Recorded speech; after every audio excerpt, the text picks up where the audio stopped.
வாழ்க வளமுடன்மா. வாழ்க வளமுடன் அம்மா. நன்றி அம்மா. நல்ல சவுண்ட் கேக்குதுங்களாம்மா? வாழ்க கேக்குதம்மா. வளமுடன். வாழ்க வளம். வாழ்க வளம். வாழ்க வையகம், வாழ்க வையகம், வாழ்க வளமுடன். குரு வாழ்க, குருவே துணை, குருவே துணை. இன்று நல்லதொரு நம்ம இன்றைக்கு அமாவாசை பஞ்சபோதனாகிரதம். குரு அருளாக நம்ம எல்லாம் நன்றாக ஆழ்ந்து சிந்திச்சோம். இன்று நாம இந்த இணைப்பில் இணைந்திருக்கும் அத்தனை வேதாத்திரிய அன்பு உள்ளங்களுக்கும் நார்வஜூமை நன்றாக சிறந்த முறையில் வழிநடத்திக் கொண்டிருக்கும் பேராசிரியர் பெருமக்கள் அனைவருக்கும், நம்மையெல்லாம் வழிநடத்தி கொண்டிருக்கும் அனைத்து பேராசிரியர் பெருமக்களுக்கும் என் நன்றிகளையும் வாழ்க வளமுடன் என்ற வாழ்த்துக்களையும் கூறி மகிழ்கிறேன். இன்றைய தலைப்பு மாற்றம் வர காலம் ஏன்? ஒரு கேள்விக்குறியா நமக்கு இன்னைக்கு மகிழ்ச்சி கேட்டிருக்காங்க இல்லையா? குருவோட அருளாலையும் ஆசீர்வாதத்தாலே நம்ம இந்த தலைப்பை சிந்திக்கலாம் இல்லையா? ஒரு கேள்வி கேட்டிருக்காங்க, மாற்றம் வர காலம் ஏன் இல்லையா?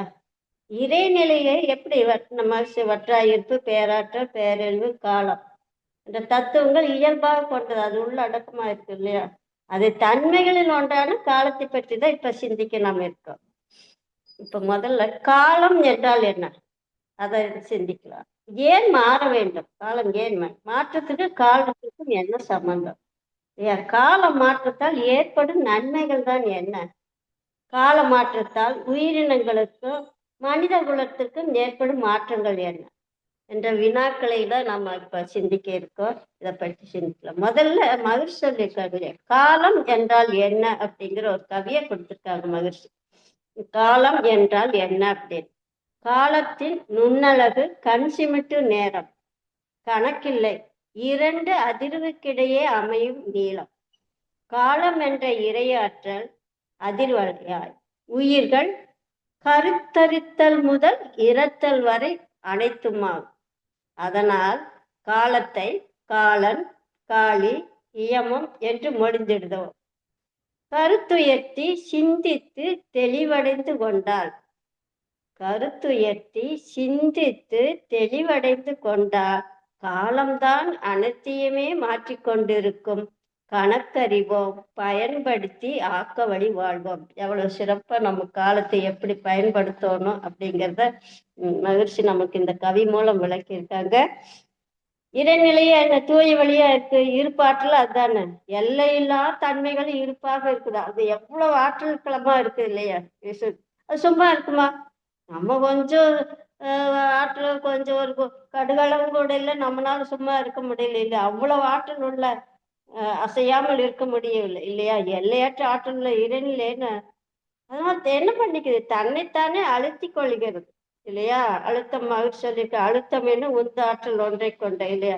இவ்வியக்கம் தான் விட்டு விட்டு அதிர்வுகள், இந்த இருத்தமிழ அதிர்வு அலைகளாக ஏற்படுதுன்னு சொல்றாங்க.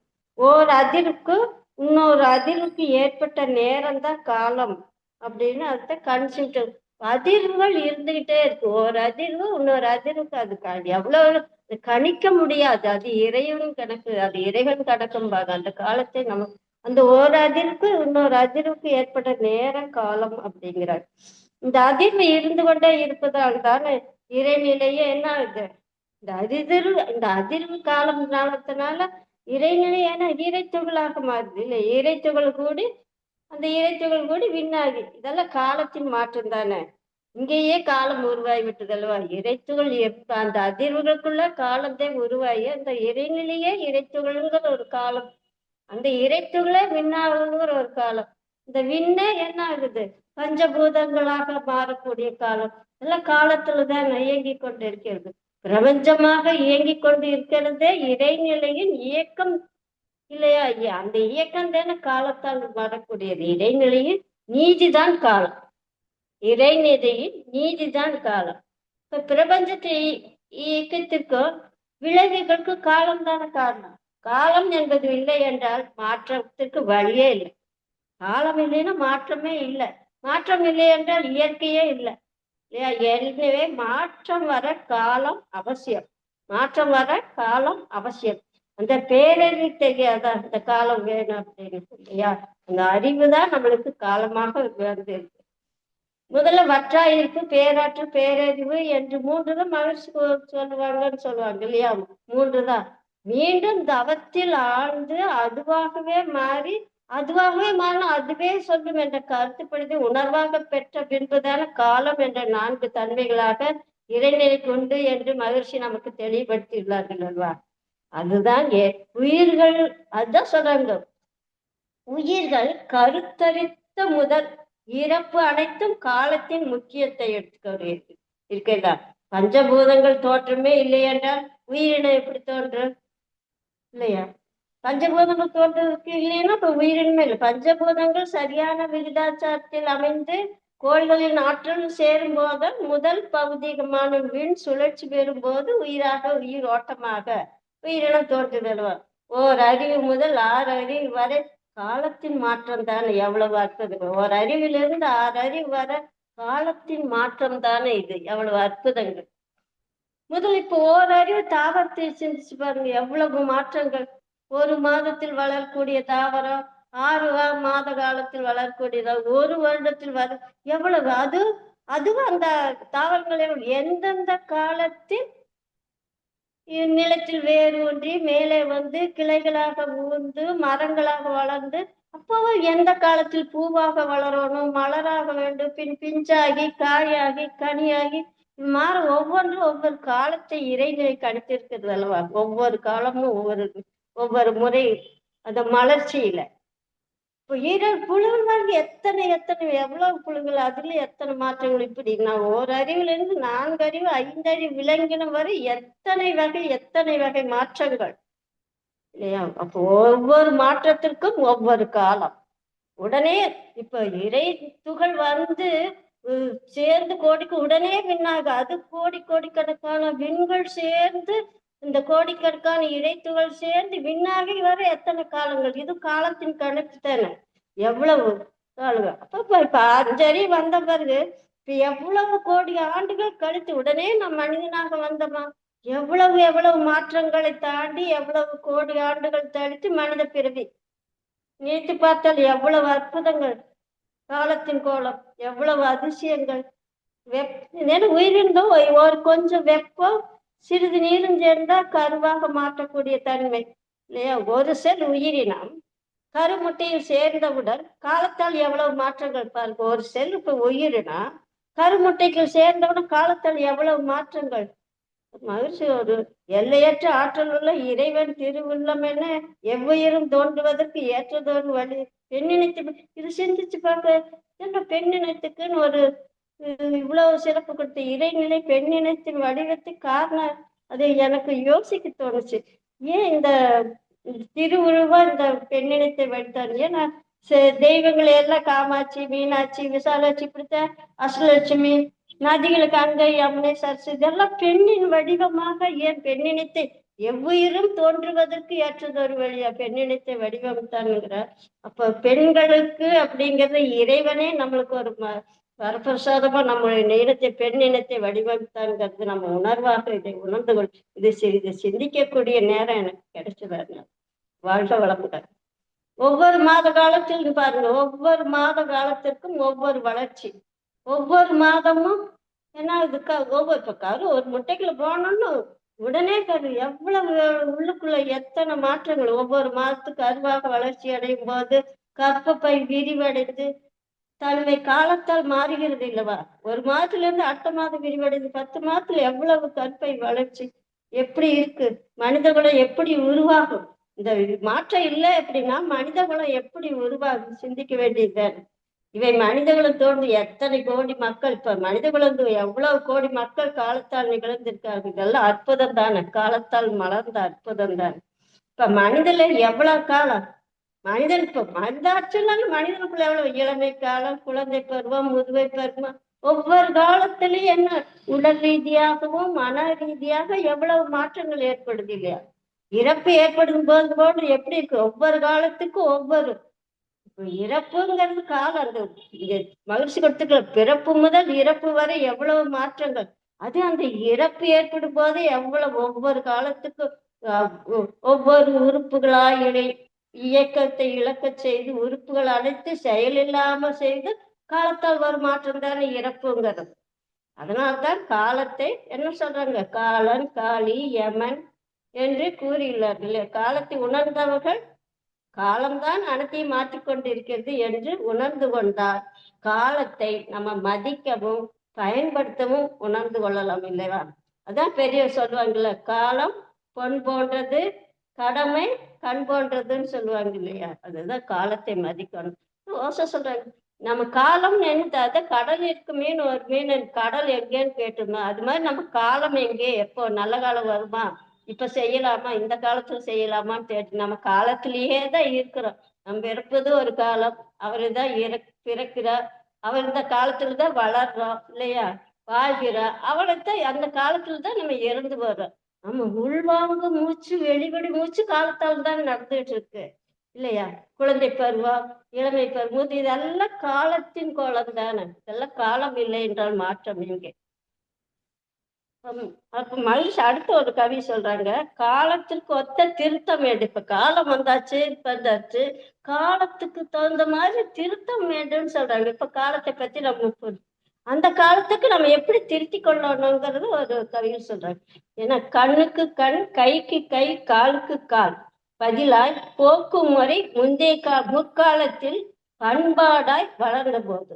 அப்போ பண்பாடா வளர்ந்து தோன்றியாச்சு.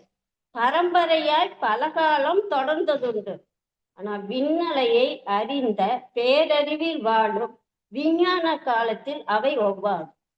உண்மை பொருள் எவருக்கும் உட்பொருளாய் கண்போம், ஒத்தபடி சீர்திருத்தம் கண்டு வாழ்வோம்ங்கிறாங்க. இப்ப இது என்ன கண்ணுக்கு கண்ணா அப்படின்னா என்ன, நம்ம இப்ப காலங்காலமா சொல்லுவாங்க இல்லையா, தந்தை செய்து வந்த தொழிலையே பரம்பரை மகன் செய்து வந்தான்னு சொல்லுவாங்க. இப்ப கைக்கு கை உதவ ஒரு பையன் வேண்டும் சாய் என்று கூறுவது உண்டு. காலுக்கு காலம் அவன் பின்னாடி தொடர்ந்து வாங்கணும் அப்படின்னு சொல்லுவாங்க. இப்ப கூட கிராமத்துல சொல்லுவாங்க, பரம்பரையா தொழில் செஞ்சுக்கிட்டு வர்றேன் அப்படின்னு சொல்லுவாங்க. ஆனா இன்று விஞ்ஞான வளர்ச்சி எவ்வளவு முன்னேறி விட்டது இல்லையா? கைக்குள் உலகமே அடங்கி இருக்குது செல்போன்ல. இப்ப உலகத்தையே கைக்குள்ள வச்சிருக்கிற காலமா இருக்கு இல்லையா? அது இதான் இன்னும் வளர்ச்சி. என்ன கேள்வி கேட்டாலும் அது ஒண்ணு ஆர்டிபிஷியல் ஐட்ல என்னமோ சொல்றாங்க, அதுல விஞ்ஞான வளர்ச்சி அடைந்துள்ளது. என்ன கேள்வி கேட்டாலும் அது பதில் வருங்கிறாங்க. எவ்வளவு சுத்த வெளியின் தன்மைகளை எல்லாம் கூட அலைகளாக கொண்டு விளக்க முடியும் என்று கூறுகிறாங்க அந்த ஆய்வுச்சு. அதனால மகிழ்ச்சி கூறுகிறார், விண்ணலையை அந்த விண்ணில் அலையாக வந்துகிட்டு இருக்கு, அந்த அலையை அந்த பேரறிவின் நிலையில் விஞ்ஞான காலத்தில், அந்த காலத்தில் விஞ்ஞான காலத்தில் அந்த பரம்பரை தொழிலெல்லாம் செய்யும் காலமெல்லாம் இப்பெல்லாம் இல்லவே இல்லை. பரம்பரை தொழிலுங்கிறது ஏதோ ஒரு சில நூற்றுல தவிர்க்க முடியாத ஒவ்வொரு இருக்கு. இந்த வேலைகளை அப்பா செய்யற வேலை செய்யணும், ஆனால் பெரும்பாலும் அந்த மாதிரி கிடையாது. இப்ப விஞ்ஞான காலம் வளர்ந்தாச்சு. இப்ப தந்தை தாய் படிக்கவில்லை என்றால் என்ன, பையன் எங்கேயோ வெளிநாட்டுல வேலை செய்யக்கூடிய நிலைமையெல்லாம் இப்ப இருக்கு இந்த காலத்துல இல்லையா? அதான் எல்லோருக்குள்ளும் அந்த உண்மை பொருளான அந்த பேரறிவு அமைந்த ஆற்றலாக இருக்குதுன்னு இதை தெரிஞ்சுக்கிட்ட நம்மளுக்கு போதுங்கிறாங்க. அதான் வள்ளுவர் பெருந்தகை கூறிக்க, ஐயப்படாது அகத்தது உணர்வானே தெய்வத்தோடு ஒப்பக்கொள்ளு. அதனால எல்லாத்துக்கும் இந்த மாற்றத்துல ஏற்றுக்கொள்ள எல்லாத்துக்கிட்ட இந்த இறைநிலை உள்ள அமைந்த ஆற்றலாக இருக்கு அப்படிங்கிற உணர்வு நம்மளுக்குள்ள வேணுங்கிறாங்க. அதுக்கு என்ன, ஒத்தபடி சீர் செய்து கண்டு வாழ்வோங்கிறாங்க. ஒத்தபடி சீர் செய்து கண்டு வாழ்வோம். கூறியிருக்காங்கல்ல, எந்தெந்த காலத்தோ ஏற்பட்ட பண்பாடு இல்ல இந்த காலத்திற்கு வாழ்க்கைக்கு ஒத்து போகல மாற்றிக்கொள்ளலாம் சொல்லியிருக்காங்க. ஆனா சீர்திருத்தம் அது மாற்றம். சீர்திருத்தம் என்றால் இயற்கைக்கு முரண்படாமல் அமைத்து கொண்டு வாழ வேண்டும். சிக்கனம் சிந்தனை சீர்திருத்தம் செழிப்பான வாழ்வு தரும்னு சொல்லியிருக்காங்க இல்லையா? சீர்திருத்தம் வேணும், அது இயற்கைக்கு முரண்படாத வகையில் நாம் சீர்திருத்திக் கொண்டு காலத்தை பயன்படுத்த வேண்டும் சொல்றோம்.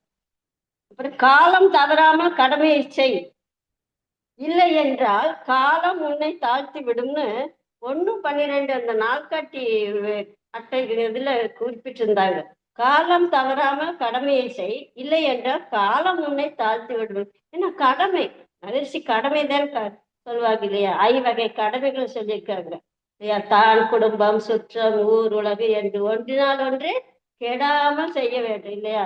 காலத்தை கணித்து கொண்டு செய்ய வேண்டும். இந்த காலத்துல இதை முடிச்சிடணும். இப்ப நம்மளுக்கு தேவையா, நம்ம உடம்புக்கு தேவையா, அது காலத்துல செஞ்சு முடிச்சிடணும். குடும்பத்துக்கு அந்தந்த காலத்துக்கு தகுந்த விஷயங்களை முதலிடம் கொடுத்து, எதுக்கு முதலிடம் கொடுத்து காலத்தை பயன்படுத்தணுங்கிறது நம்ம இந்த காலத்தை பயன்படுத்த தெரிந்து கொள்ளணும்னு மாதிரி சொல்றேன். மனிதராக பிறக்கும் போது என்ன ஒவ்வொரு வேறுபாடுகளும் தான் பிறக்கிறோம். இப்ப எல்லாருமே ஒரே மாதிரி பிறக்கிறோமா? வேறுபாடுகள் தான் பிறக்கிறாங்க. ஏன்னா குடும்ப சூழ்நிலை, பொருளாதாரம், உறவுகள், நட்பு, தொழில், சுகாதாரம், இதுல எவ்வளவு வித்தியாசம் இருக்கு. எல்லாரும் ஒரே மாதிரி பிறப்பு இல்லை இல்லையா? ஆனா கடவுள் என்ன அனைவருக்கும் ஒரே மாதிரி நேரம் தான் கொடுத்திருக்காங்க. ஒரே மாதிரி நேரம் தான் கொடுத்திருக்காங்க. பிரதமர், ஜனாதிபதி, தொழிலதிபர், கூலி வேலை செய்ய அனைவருக்கும் என்ன ஒரு நாளைக்கு 24 மணி நேரம் தான். இந்த கால நேரத்தை சரியாக பயன்படுத்தினால்தான் வெற்றி பெற முடியும். கால நேரத்தை சரியாக பயன்படுத்தினால்தான் வெற்றி பெற முடியும். அதுக்குதான் திருக்குறளையும் கூட சொல்லியிருக்காங்க. காலம் அறிதல் என்ற தலைப்புல சொல்லியிருக்கா, நாளம் கருதினும் கைகூடும், காலம் கருதி இடத்தால் செய்யும் அப்படின்னு சொல்லி, தக்க காலம் பார்த்து தக்க இடம் பார்த்து ஒரு வேலையை செய்தால் உலகமே பெருதற்கரிய வெற்றி கிடைக்கும்னு சொல்றாங்க. இடம், மகிழ்ச்சியுடன் இடம், பொருள், காலம், நோக்கம் அறிந்து செய்தால் அவை நன்மை தரும் வகையில் அமையும் சொல்லுவாங்க இல்லையா? அப்ப இன்னொரு திருக்குறள் சொல்றாங்க, கொக்கு ஒக்க கூம்பும் பருவத்து மற்றதன் குத்தக்க சீர்திருத்த இடத்துன்னு. கொக்கு அது என்ன சொல்றாங்க அப்படின்னா, தக்க மீன் வரும்போது கொக்கு காத்திருக்கு இல்லையா? மீன் நல்லா பிடிக்கிற கொக்கு காத்திருக்கு. அப்ப இறை வந்தவுடன் என்ன டக்குன்னு பிடிச்சிரு இல்லையா? அது போல காலம் வந்தவுடனே எந்த காரியத்தையும் முடித்து விட வேண்டும். வாய்ப்பு கிடைத்தது உடனே செயல்படுத்த வேண்டும். என்ன நல்ல நேரம், ராகாலம், யமகண்டம் இதெல்லாம் பார்த்துக்கிட்டு இருக்கிறவங்கள கிடைத்த வாய்ப்பை வீணாக்க கூடாது. கடந்து விட்ட காலம் கடந்து விட்டதா வாய்ப்பு கிடைத்து, உதிர்ந்து விட்ட சொல் மீண்டும் பெற முடியாது. அது மாதிரி காலத்தை நம்ம பயன்படுத்துவதுதான் இருக்கு. பிறக்கும்போது எவ்வளவு வேறுபாடா நம்ம காலம் அனைவருக்கும் ஒன்றுதான் இல்லையா? அதுதான் ஒலிம்பிக். இப்ப நம்ம காலங்கிறத நம்ம ஒலிம்பிக்ல ஓடிட்டு இருக்கு இல்லையா? ஓட்ட போட்டி சில நொடி வித்தியாசத்தில் வெற்றி தோல்வி பெறுபவர்கள் காலத்தின் அருமை தெரியும். ஒரு செகண்ட் அந்த நேரம், அந்த ஒரு நிமிஷ நேரம் அவங்களுக்கு எவ்வளவு அருமையாக தெரியுது. ஒரு வினாடி வித்தியாசத்தில் பதக்கங்கள் தீர்மானிக்கப்படுகின்றன. இதெல்லாம் காலம் தானே. அதே போல வீண் பொழுது போக்கி தவறான பழக்கம், வீண் பேச்சு இவையெல்லாம் காலத்தில் கொன்று விடு. இதெல்லாம் காலத்தை கொன்று விடு. காலத்தை நம்ம கிட்ட எனர்ஜியை வீணாகும் சொல்றாங்க. அதே சினிமா பாட்டு கூட ஒண்ணு இருக்கு இல்லையா? தூங்காதே தம்பி தூங்காதே, சோம்பேறி என்ற பயிர் வாங்காதே. கடைதனில் தூங்கியவன் முதல் விழுந்தான், பள்ளியில் தூங்கியவன் கல்வி இழந்தான். இதெல்லாம் காலத்தை பயன்படுத்தி நல்ல பொழுதையெல்லாம் தூங்கி கெடுத்து விட்டு தானும் கெட்டதும் நாட்டையும் கெடுத்து விட்டான்னு ஒரு சினிமா, அருமையான ஒரு சினிமா பாட்டு இல்லையா? அதனால காலத்தை நம்ம நன்றாக பயன்படுத்த வேண்டும்தான் மகிழ்ச்சி. இந்த காலம் அப்படிங்கிறது இறைநிலை தான். வேற என்ன, அது வேறு இது வேறு கிடையாது. காலமா இறைநிலை தான். அது சொல்லலாம் இல்லையா? மூலம், காலம், கோலம், நாளம், சீலம், எப்படி இது அஞ்சாவது பிரிச்சுப்பாங்க இல்லையா? பரிணாமம். மூலம் என்ன? பரிணாமம் எல்லாவற்றுக்கும் காரணமா இருப்பது மூலம்தான். ஆனா பரிணாமத்தால் காலம் என்பது இயற்கையில் ஏற்படும் மாற்றம் தானே. இது எல்லாமே காலத்தால் ஏற்படும் மாற்றம் தானே. அப்ப கோலம்னா ஒன்றா இருந்தது பலவாக மாற்றம் பெற்றது. கோலமும் பலவாக மாறினால்தான் பிரபஞ்சம் இல்லையா? நாளம் என்பது பிரபஞ்சத்தை குறித்து உலகம் இதெல்லாம் தோன்றுவதற்கு காலம். ஒவ்வொன்றும் என்ன நடக்கக்கூடிய ஒழுங்குமுறைதான் சீலம். அது ஒவ்வொரு இதெல்லாம் கரெக்டா நடக்கிறது தான் காலம், சீலம் எல்லாமே. காலம் இல்லை என்றால் காலம் இப்ப மாறல எப்படின்னா, மாற்றம் இல்லைன்னா பிரபஞ்ச இயக்கமே இருக்க முடியாது. இயற்கையே இல்லை. மூலத்தை உணர்வதற்கு எத்தனை கோடி ஆண்டுகள் கழித்து நம்ம மனிதன் அந்த மூலத்தை உணர்வதற்கு எத்தனை கோடி ஆண்டுகள் காலத்தை போல் வந்திருக்கா. அப்ப காலத்தின் கோலம் தானே இது எல்லாமே. இப்ப பருவ காலங்கள் பாருங்க, மாறவில்லை என்றால் எப்படி உயிரினை எப்படி வாழ முடியும்? செஞ்சுப்பாரு. மழை காலம், மழையே போனோம், மழையா ஊத்திச்சுருந்தா எப்படி இருக்கும்? அது உடனே மாறு. அப்ப அல்லது வெயில், அக்னி நட்சத்திரம் சொல்ற, அதெல்லாம் மாறுது இல்லையா? அதே ஒரே நிலை. இந்த பருவ காலங்கள் மாறவில்லை என்றால் உயிரினங்கள் எப்படி வாழ முடியும்? அது தாவரங்கள் பாருங்க, பனிக்காலம் வந்தா இலையெல்லாம் உதிர்த்துரு. அப்ப இலை உதிர் காலம். எப்படி உயிரினங்களுக்கு இறையாற்றல் அந்த காலத்தை கணித்து கொடுத்திருக்குதுங்க பாரு. காலம் என்பது இயற்கையின் மாற்றத்துக்கு உட்பட்டது. ஓரறிவு முதல் 6 அறிவு வரை மனிதன் வரை காலம் மாற்றம் அவசியம், எல்லாத்துக்குமே அவசியம். அதான் பாரதியார் கூட ஆத்திச்சூடி நேரத்தில் அது சொல்ற, நேரத்தை வீணாக்காதே, நெருங்கிய பொருள் கைப்பட வேண்டுங்கிறார். நெருங்கிய பொருள் மனித உள்ளத்துல லட்சியம் அடையோடனா முயற்சி செய்ய வேண்டும். அது நெருங்கிய, அதுதான் நல்ல அறிவு, திண்ணிய நெஞ்சம், நல்ல எண்ணம் இது இருந்தா குறித்த காலத்தில் குறிக்கோளை நிறைவேற்றிக் கொள்ளலாம்னு சொல்றாரு. இது நேரத்தை வீணாக்காதேங்கிறார். யாருமே 100 ஆண்டு காலம் வாழ்வதில்லை. அப்படி வாழ்ந்தாலும் யாரும் 100 ஆண்டு காலம் வாழ்வது இல்லை. அப்படி வாழ்ந்தாலும் உடல் நலம் இல்லை, உறவுகளில் ஆதரவு இல்லை, பல பிரச்சனைகள். எனவே எனவே இதுக்கு ஆதிசங்கர் பஜகோவிந்தம் என சமஸ்கிருதத்துல பாடலை எழுதியிருக்காங்க. அதுல எழுதியிருக்காங்க என்ன, பஜகோவிந்தம் பஜகோவிந்தம் மூடதே அப்படின்னு. என்ன சொல்றாங்க அப்படின்னா, அந்த சான்ஸ்கிரிட்ல அவங்க எழுதியிருக்காங்க, சிறு வயதில் விளையாட்டு செயல்களிலே ஒவ்வொருவரும் மூழ்கி விடுகின்றனர். சிறு வயதில் விளையாட்டு செயல்களிலே ஒவ்வொருவரும் மூழ்கி விடுகின்றனர். பருவ வயதிலே மன இயற்கை கவர்ச்சியிலேயே காலத்தை போக்கி விடுகின்றார். முதுமை காலத்தில் எத்தனையோ கவலைகள். ஐயோ அப்படின்னு ஒரு வார்த்தை, ஐயோ, கடவுளை பற்றி எண்ணம் ஒருவருக்கு வாழ்நாளில் நேரமே இல்லையா, கோவிந்தா கோவிந்தா என்று வணங்குங்கள்னு போட்டிருக்கு. அதாவது இறை சிந்தனை செய்ய காலத்தை ஒதுக்குங்கள்னு அதுல சொல்றாங்க. இறை சிந்தனை செய்ய ஒரு காலத்தை ஒதுக்குங்கன்னு சொல்றாங்க. இப்ப ஒரு உதாரணம் பார்த்து, இறைவன் நமக்கு கொடுத்தது பொக்கிஷம் இல்லையா, 24 மணி நேரம். இந்த 24 மணி நேரத்தை நாம் அடுத்த நாளைக்கு எடுத்து வைத்துக் கொள்ளலாம், 2 நாள் முடியாது. அடுத்த நாளிலிருந்து 24 இருக்கு, அதுல 2 மணி நேரம் நாம எடுத்து பயன்படுத்தினாலும் முடியாது. அதுதான் காலம் பொன் போன்றது, கடமை கண் போன்றதுன்னு சொல்லுவோம். காலம்தான் இது எல்லாவற்றையும் நமக்கு உணர்த்தி கொண்டே இருக்கிறது. ஒவ்வொரு நிமிஷமும், இந்த நிமிஷம் தான் நம்மளுக்கு காலம். இப்ப பேசியாச்சு, இந்த காலம் இருக்குமா, இல்ல, இந்த காலம் முடிஞ்சாச்சு. அடுத்த செகண்ட் என்ன அப்படிங்கிறது நமக்கு தெரியாது. ஆனா இப்ப பாருங்க, இது ஒரு சிந்தனை, நல்ல ஒரு சிந்தனை. இதுல பக்கல அமைச்சர் ஒரு அதிகாரியோ தொழிலதிபரோ ஒரு கூட்டத்துக்கு வர்றாங்கன்னு வச்சுக்கோங்க. குறித்த காலத்துக்கு அவர் வர முடியல, ஆனா 2 மணி நேரம் தாமதம் என்றால் நாம என்ன நினைக்கிறோம், சரி 2 மணி நேரம் தாமதம் வந்துட்டோம் என்னதே நம்ம கடந்து போயிடுறார். ஆராய்ந்து பார்த்தால் எப்படி இருக்குது, அவர் காத்திருந்தவங்க 100 பேர் இருந்தாங்கன்னு வை, அப்ப அத்தனை பேருடைய காலத்தையும் கடிச்சு பாருங்க. 100 2 200 மணி நேரம், 8 நாள்னு சொன்னாங்க. இவ்வளவு காலத்தை நம்ம வீணாக்க கழித்து இருக்கிறோம். இந்த காலம் மீண்டு வருமா? இதை சிந்தித்து பார்த்தாலே சமுதாய முன்னேற்றம் அடையும் அல்லவா. இந்த நேரத்தை வீணாக்காதே என்றுதான் பாரதி சொல்லியிருப்பாங்கன்னு தோணுது. ஏன்னா நேரத்தை வீணாக்காதேங்கிறது இதுதான் சொல்லியிருப்பாரு. மனதில் கொண்டுதான் இது தோன்றிருக்கு. தினம் தேடி சோறு தின்று பல சின்னங்கள் கதைகள் பேசி மனவாட பல செயல்கள் செய்து நரை கூடி கிளப்பருவம் எய்து கொடுங்கூற்றுக்கு இறையனமாயும் பல வேடிக்கை மனிதர் போல் நான் வீழ்வேன் என்றார். காலத்தை வீணாக்குகள் வேடிக்கை மனிதர்கள் என்றது. பிறந்து ஒரு பயனும் இல்லை. இது காலத்தை கணித்துதான் இது பாரதியார் சொல்லியிருப்பாங்கன்னு வருவார். இல்ல எப்போது மகாத்மா காந்தி எல்லாம் காலத்தை எப்படி மதிச்சிருக்காங்க. கையில எப்போதுமே கீதையும் பாக்கெட்ல கடியாரம் இருந்துகிட்டே இருக்குமாமா. திலகர், பாரதியார், வ.உ.சி., ராஜா, காமராஜர் எல்லா காலத்தையும் மக்களையும் மதிச்சவங்க இல்லையா.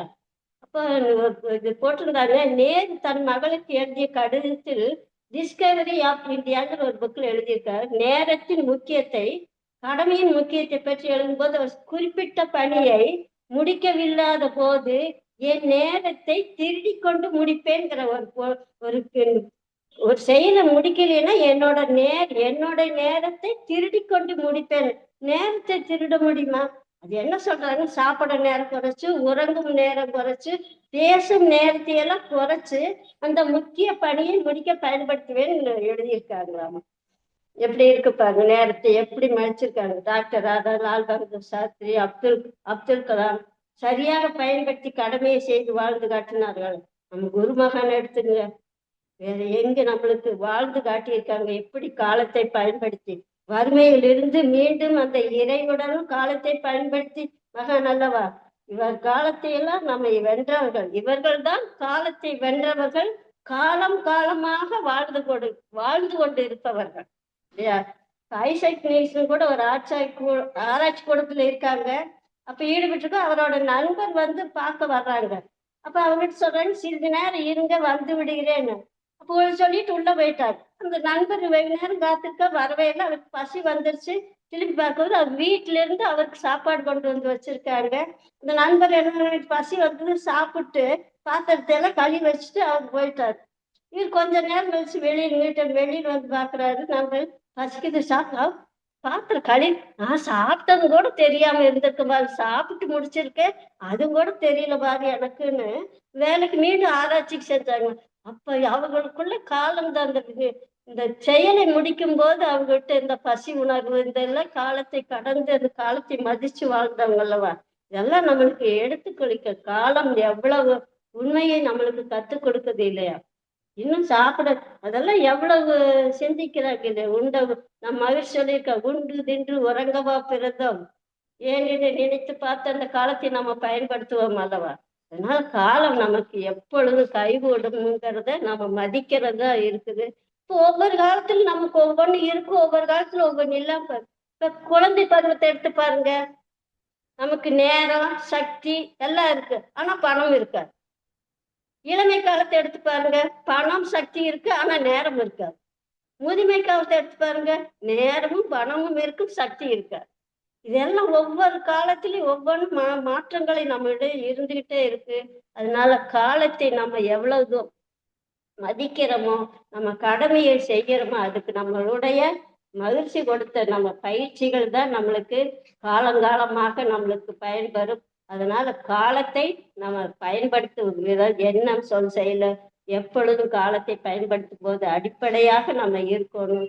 அதுவும் நம்ம என்ன செய்யணும், நல்ல ஒவ்வொரு காலத்திலும் நம்ம முதல்ல நம்ம மகிழ்ச்சி கொடுத்ததே நன்றாக உடற்பயிற்சி, தவம், தற்சோதனை இல்லையா, இதெல்லாம் கொடுத்துருக்காங்க. மௌனம், இது எல்லாமே நம்ம கடைபிடித்து இல்லையா, ஒவ்வொரு காலத்திலயும் இதெல்லாம் நம்ம செய்யும் போது நம்மளும் உயர்வடைவோம். ஏன்னா நம்மளுக்கு மகிழ்ச்சி கொடுத்த பொக்கிஷமே உடற்பயிற்சி, தவம், தற்சோதனை, மௌனம். இதெல்லாம் நம்ம ஒவ்வொரு காலத்து, இன்னைக்கு அமாவாசை மௌனம், இது முடிச்சுதான் கிளம்பணும். அதனால ஒவ்வொரு காலத்தையும் நம்ம பயன்படுத்துவதற்கு மகிழ்ச்சி கொடுத்த பொக்கிஷங்களை நாம நிறைவாக காலத்தில் செய்து நாமும் உயர்விடுவோம், மற்றவர்களும் உயர்வர், தொண்டாற்றி இன்பம் காண்போம் என்று கூறி இந்த வாய்ப்பளித்தமைக்கு நன்றி கூறி விடைபெறுகிறேன். வாழ்க வளமுடன். நன்றிகளம்மா.